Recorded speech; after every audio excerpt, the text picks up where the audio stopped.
성경을 보면 부부간의 사랑을 매우 각별하게 표현하고 있는 말씀들이 많이 있습니다.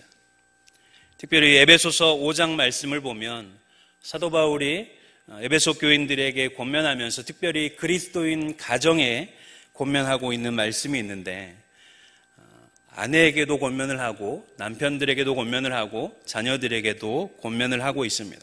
그 중에서 25절 말씀을 보면, 에베소서 5장 25절 말씀을 보면 사도 바울이 남편들에게 권면하는데 뭐라고 권면하냐면, 남편들아 아내 사랑하기를 그리스도께서 교회를 사랑하시고 그 교회를 위하여 자신을 주심같이 하라라고 말씀하고 있습니다. 남편들이 아내를 사랑하는데 어떻게 사랑하라고 말씀하고 있습니까? 그리스도께서 교회를 사랑하신 것 같이. 남편들이여 아내를 그렇게 사랑하고 계십니까? 아닙니까? 그리스도께서 교회를 어떻게 사랑하셨습니까? 예수 그리스도께서 우리를 어떻게 사랑하셨습니까? 자신의 생명을 내어주기까지 교회를 사랑하셨고 우리를 사랑하셨다라고 말씀하고 있는 것입니다. 그 사랑의 깊이가 어느 정도냐면 사도 바울은 로마서에서 또 이렇게 이야기합니다. 우리를 향한 그리스도의 사랑에 대해서 말씀하고 있는데, 내가 확신하노니 사망이나 생명이나 천사들이나 권세자들이나 현재일이나 장래일이나 능력이나 높음이나 깊음이나 다른 어떤 피조물이라도 우리를 우리 주 그리스도 예수 안에 있는 하나님의 사랑에서 끊을 수 없으리라 라고 말씀하고 있습니다. 우리를 향하신 그리스도의 사랑이 얼마나 강력한 것이냐면, 이 세상에 존재하는 그 어떤 강하고 위대한 것이라 할지라도 그것이 우리로 하여금 그리스도로부터 끊어낼 수 없는 그런 강력한 사랑이라고 말씀하고 있는 것입니다. 우리 자신은요, 때로는 부족해서, 때로는 연약해서 넘어지고 실패할 때가 너무나도 많이 있습니다. 나는 비록 부족해서 넘어지고 실패하고 좌절하지만 우리를 향하신 하나님의 사랑은 결코 실패하지 않고 결코 끊어지지 않는다는 이 말씀이 우리에게 얼마나 큰 위로가 되는지 모릅니다. 특별히 구약성경에서 하나님과 하나님의 백성들 사이에 이런 관계를 아주 구체적으로 표현하고 있는 성경이 바로 오늘 우리가 읽었던 호세아서가 아닐까 하는 생각을 합니다. 호세아서는 여러 선지서들 중에서도 참으로 독특한 책입니다. 우리가 잘 아는 것처럼 하나님께서 호세아 선지자에게 명령하신 그 명령의 내용이 무엇이었습니까? 음란한 여인을 아내로 맞이하여서 음란한 자식들을 낳으라는 것이죠.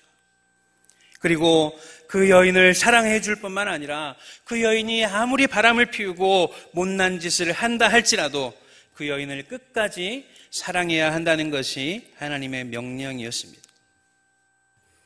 참 황당하고 쉽지 않은 명령이었죠. 그러나 호세아 선지자는 하나님의 명령에 그대로 순종하여서 고멜이라는 그런 여인을 데려와서 결혼을 하게 됩니다. 그리고 그 여인이 훗날 바람을 피워서 다른 남자에게 도망을 가버립니다. 자신의 모든 것을 다 그 남자에게 갖다 바쳐버립니다. 그러나 또 그 남자에게 버림을 받아서 노예로 팔려가게 되는 그런 지경에 이르기까지 되어버립니다. 그러나 그럼에도 불구하고 호세아 선지자는 이 고멜이라는 여인을 끝까지 포기하지 않고 다시 데려와서 따뜻하게 사랑으로 보듬어주게 되는 것이죠. 아무리 선지자라고 할지라도요, 결코 쉬운 일이 아니었을 것입니다. 그러나 그것이 하나님의 명령이었기 때문에 호세아는 고멜을 끝까지 사랑해 주었습니다.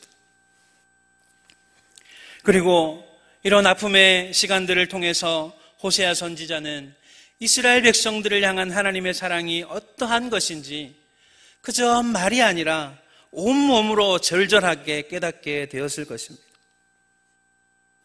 하나님이 왜 호세아 선지자로 하여금 음란한 여인과 결혼하게 하셨습니까? 하나님이 이스라엘 백성들에게 뭔가 보여주고 싶으신 것이지. 하나님의 백성들이 이 고멜과 같이 간음하고 방탕하게 하나님 앞에서 행하고 있다는 것이죠. 그러나 그럼에도 불구하고 하나님께서 이스라엘 백성들을 어떻게 사랑하셨는지 이스라엘 백성들에게 정말 보여주고 싶으신 것입니다.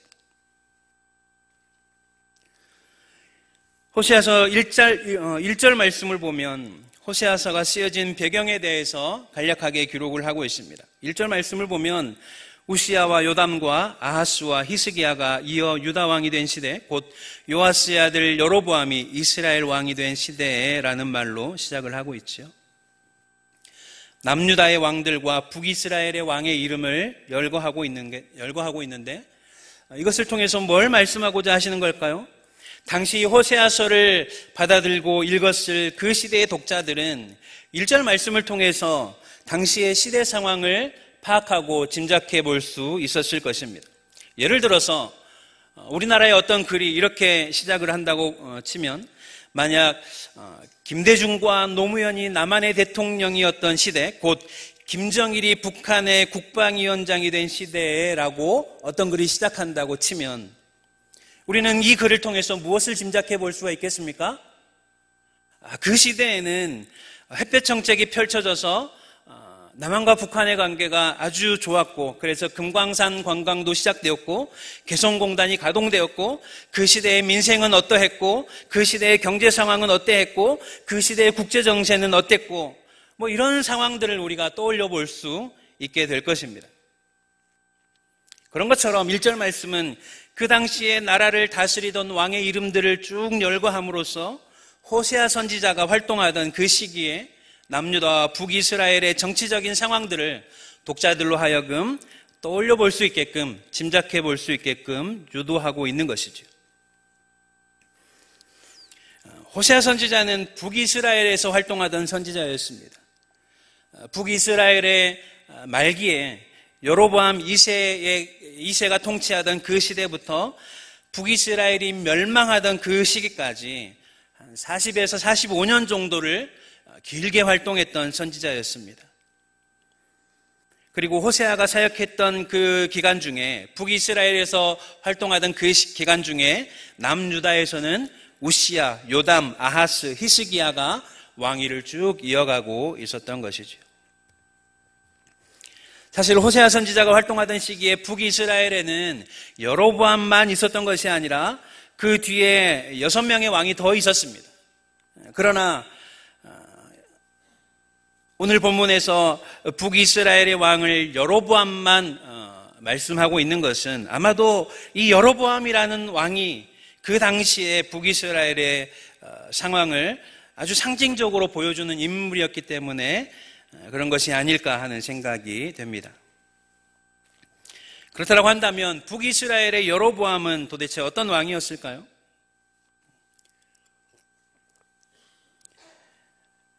여로보암은 북이스라엘을 41년 동안이나 통치했습니다.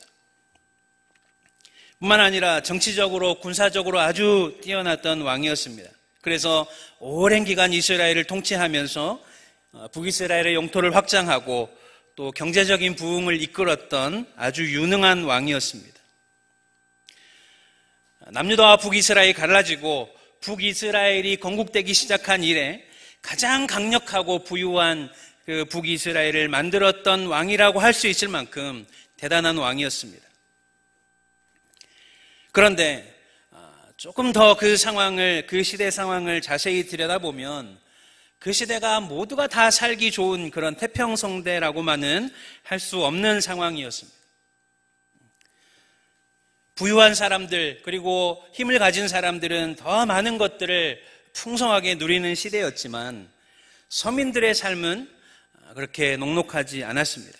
어느 정도였냐면 돈을 빌려서 갚지 못해서 자기 자신을 노예로 팔아야 했을 만큼 참 고단한 삶이 백성들에게 주어졌다는 거죠. 그야말로 부익부 빈익빈 현상이 극대화되어가는 시기였고, 그만큼 겉으로는 아주 좋아 보였지만 잠재적으로는 그 북이스라엘이 아주 여러 가지 불안한 요소를 키워가고 있었던 때였다는 것이요.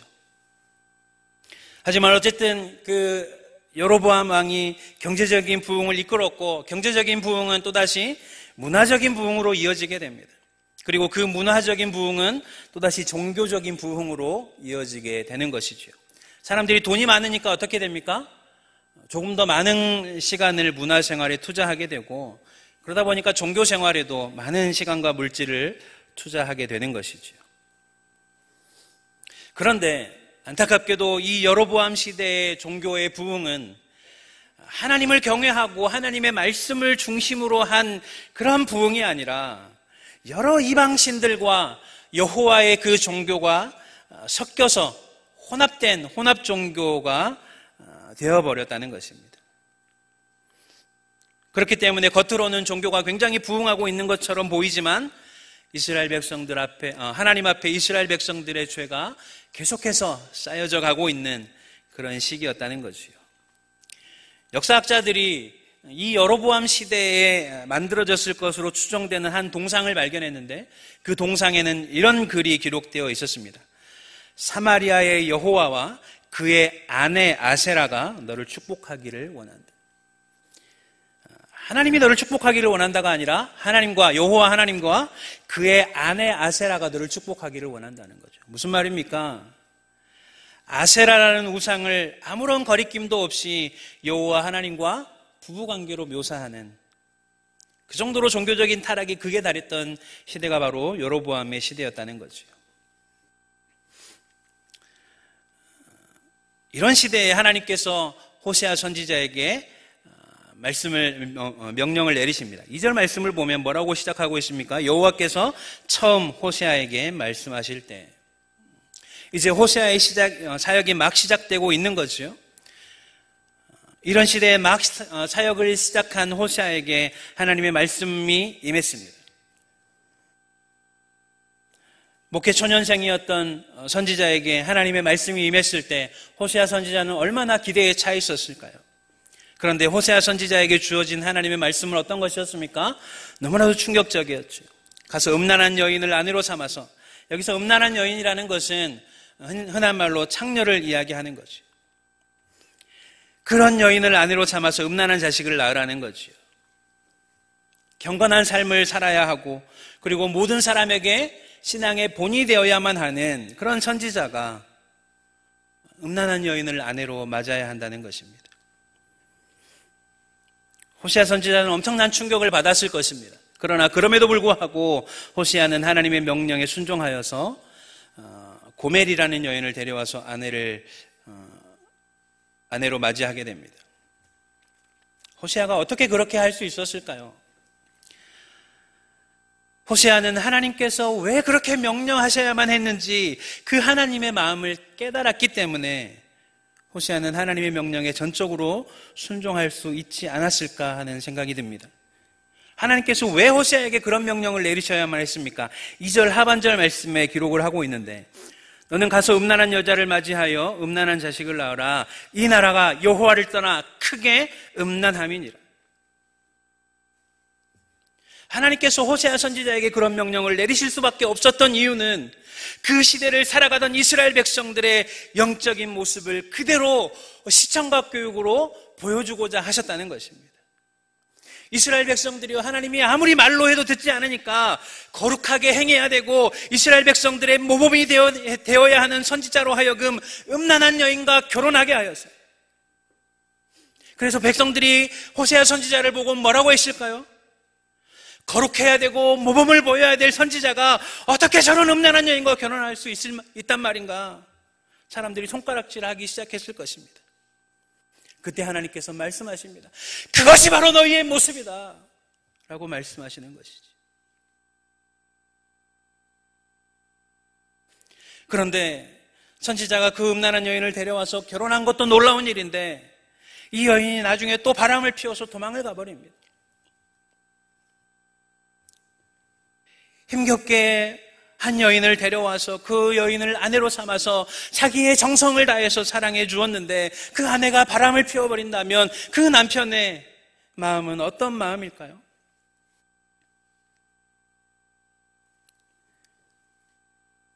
온갖 종류의 그 감정이 분노와 배신감과 슬픔과 좌절과 그런 온갖 종류의 감정이 소용돌이치면서 견딜 수 없는 지경에 이르게 되었을 것입니다. 이스라엘 백성들이 바로 그런 모습을 하고 있다는 거죠. 하나님과 언약을 맺은 이스라엘 백성들이 나는 너희의 하나님이 되고 너희는 나의 백성이 되리라, 그 영원한 사랑을 맺었던 이스라엘 백성들이 그들의 진짜 남편 되신 하나님을 버리고 우상을 섬기고 있는 그 모습이 바로 이스라엘 백성들의 모습이었다는 것입니다. 그런데 그 모습을 하나님께서 이스라엘 백성들의 그 음란한 모습을 눈으로 보고 계신다는 거죠. 이스라엘 백성들이 바람피는 모습을 하나님이 목도하고 계시는 것입니다. 그 모습을 바라보는 하나님의 마음이 어떤 것일까요?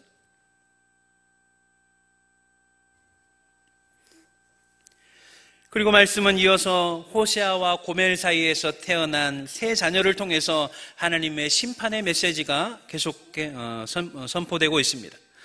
4절 말씀에 보면 첫째 아이의 이름이 무엇이었습니까? 이스르엘이었습니다. 이 이름의 뜻은 무엇이냐면 여호와께서 흩으신다는 뜻입니다. 예후 왕조, 이 북이스라엘의 예후가 이제 왕이 되었고 그 자녀들이 4대를 이어서 왕이 되었는데, 이 예후 왕조가 사실은 이스라엘 왕이, 그 전에 있던 이스라엘 왕이 우상을 숭배했는데 이 예후가 하나님의 마음으로 그 왕을 처단하고 왕이 되었습니다. 그런데 그 이후에 예후 왕조가 어떻게 되었냐면 그 전보다 더 악한, 그리고 더 음란한 우상들을 숭배하는 그런 왕조가 되어버렸습니다.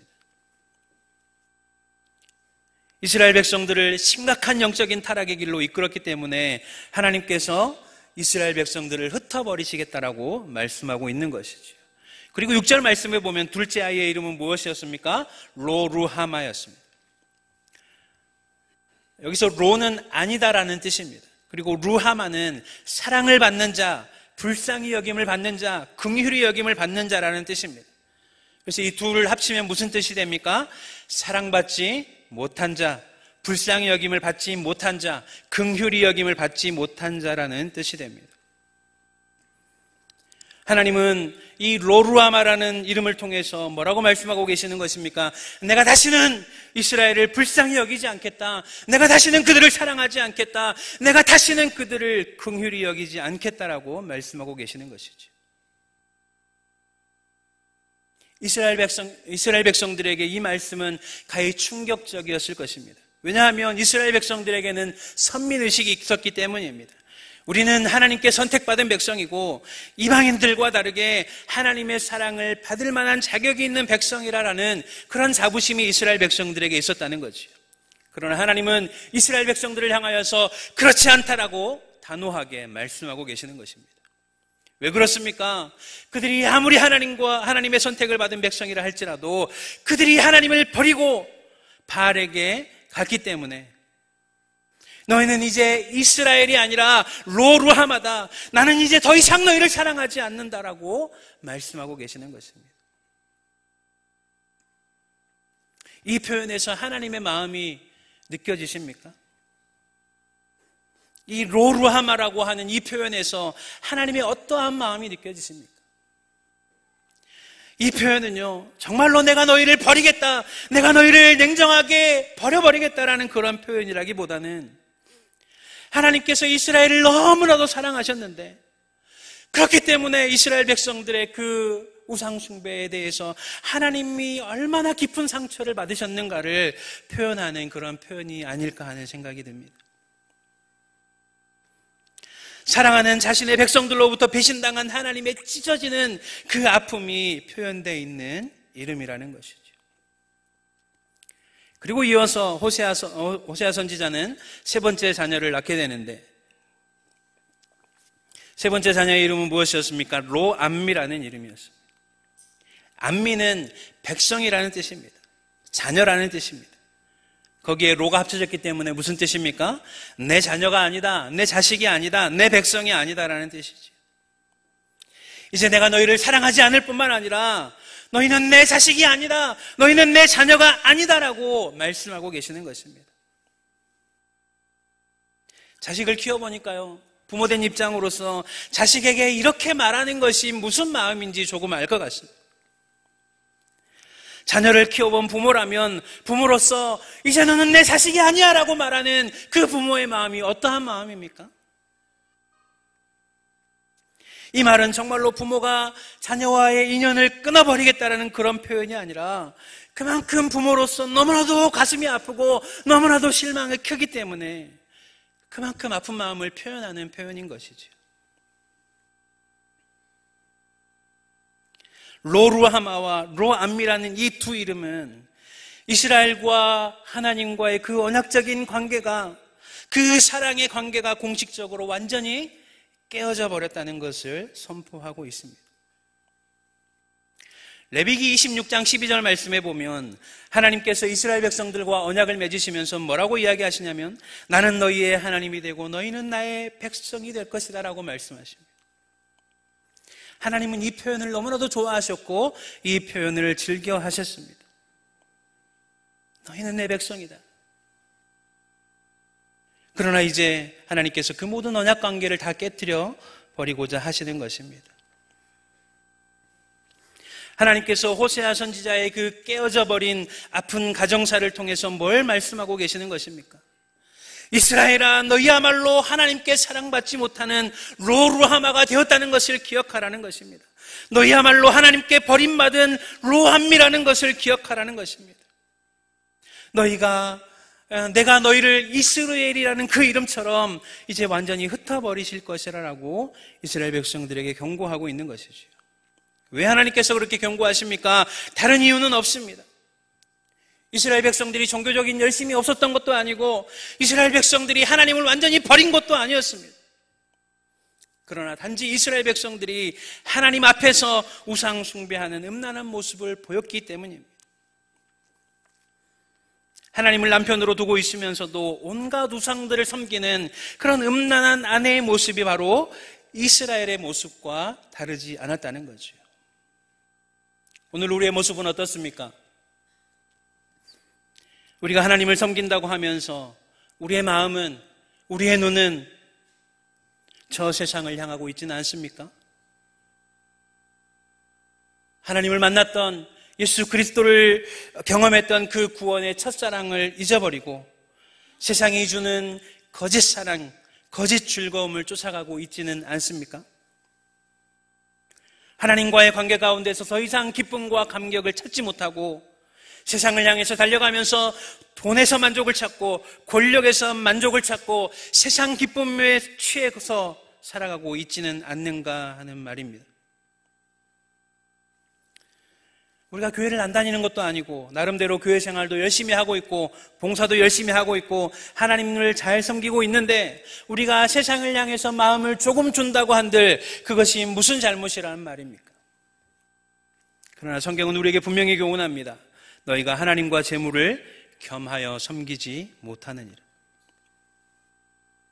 예를 들면 남편이 아내를 사랑한다라고 이야기하지만 내가 당신도 사랑하지만 옆집 누구 엄마도 사랑하고 뒷집 누구 엄마도 사랑하고 앞집 누구 엄마도 사랑해 라고 한다면 그 사랑이 진짜 사랑일 수 있을까요? 진짜 사랑이라는 것은 오직 늘 한 사람만을 향해 있을 때 진실한 것이고 아름다운 것이 될 수 있는 것입니다.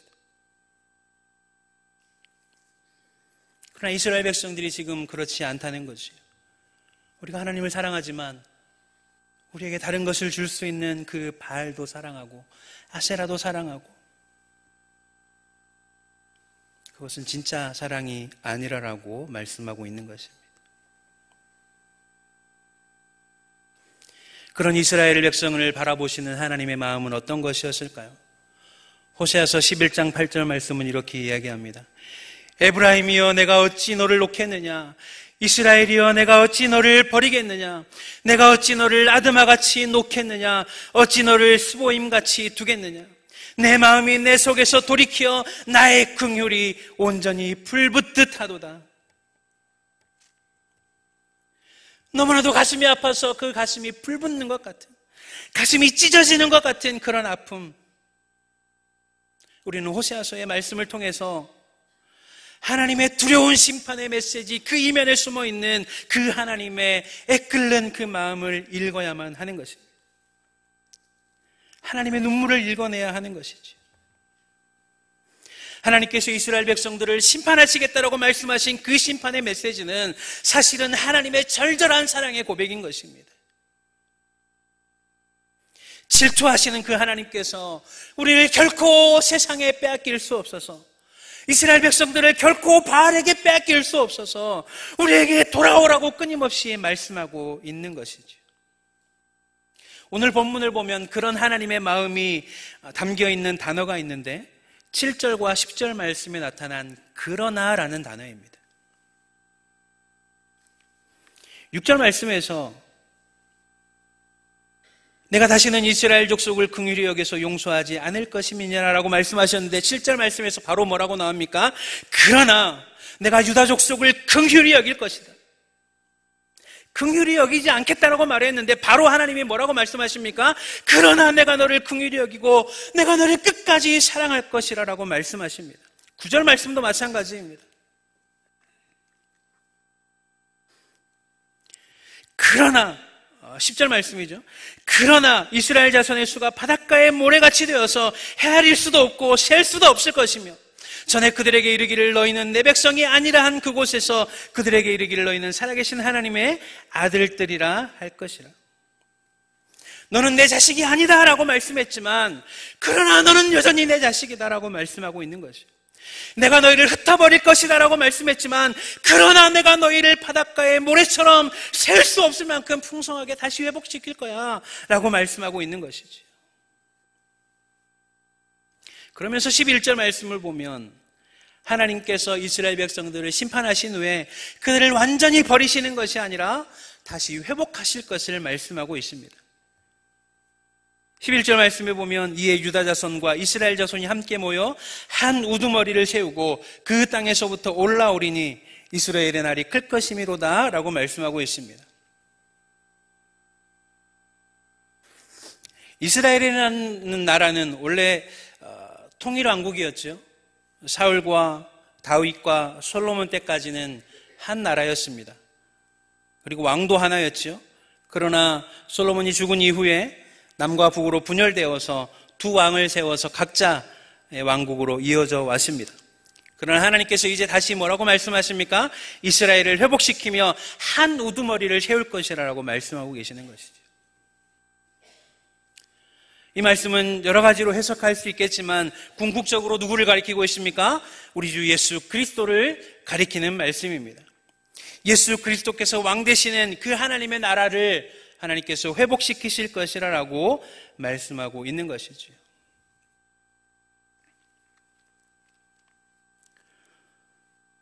호세아서 1장부터 3장 말씀은 호세아서의 서론과 같은 이야기입니다. 비록 호세아라는 한 개인의 비극적인 가정사를 다루고 있지만 우리는 이 안에서 뭘 읽어내야 하는 것입니까? 하나님의 불붙는 것 같은 그 뜨거운 사랑, 하나님의 애끓는 사랑을 발견해야 하는 것입니다. 하나님이 왜 이토록 이스라엘 백성들에게 애끓는 사랑을 표현하고 계시는 것일까요? 하나님은 두 마음을 품는 것을 싫어하시기 때문입니다. 호세아서 10장 2절 말씀에서 하나님께서 뭐라고 말씀하시냐면 그들이 두 마음을 품었으니 이제 벌을 받을 것이라 하나님이 그 제단을 쳐서 깨뜨리시며 그 주상을 허시리라 라고 말씀하고 있습니다. 아까도 말씀드렸지만 이스라엘 백성들이 하나님을 버린 것이 아니었습니다. 하나님을 섬긴다고 하면서 또 한편으로는 바알을 섬기고 아세라를 섬기는 것이었습니다. 왜 그렇습니까?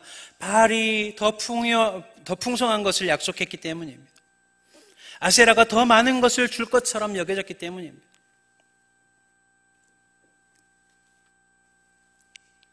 성경은 두 마음을 품는 것을 음란이라고 이야기하고 있습니다.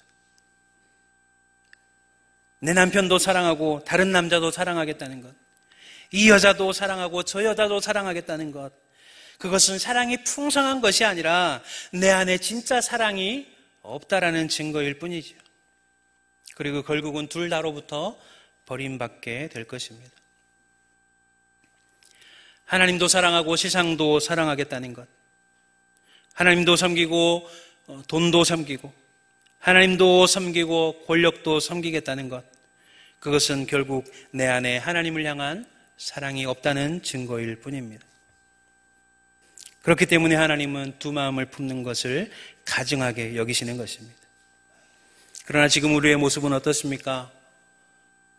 우리의 눈은 세상을 흠모하고 세상을 부러워하고 세상을 닮아가는데 여념이 없는 것이 어쩌면 우리의 모습이 아닌가 하는 생각이 듭니다.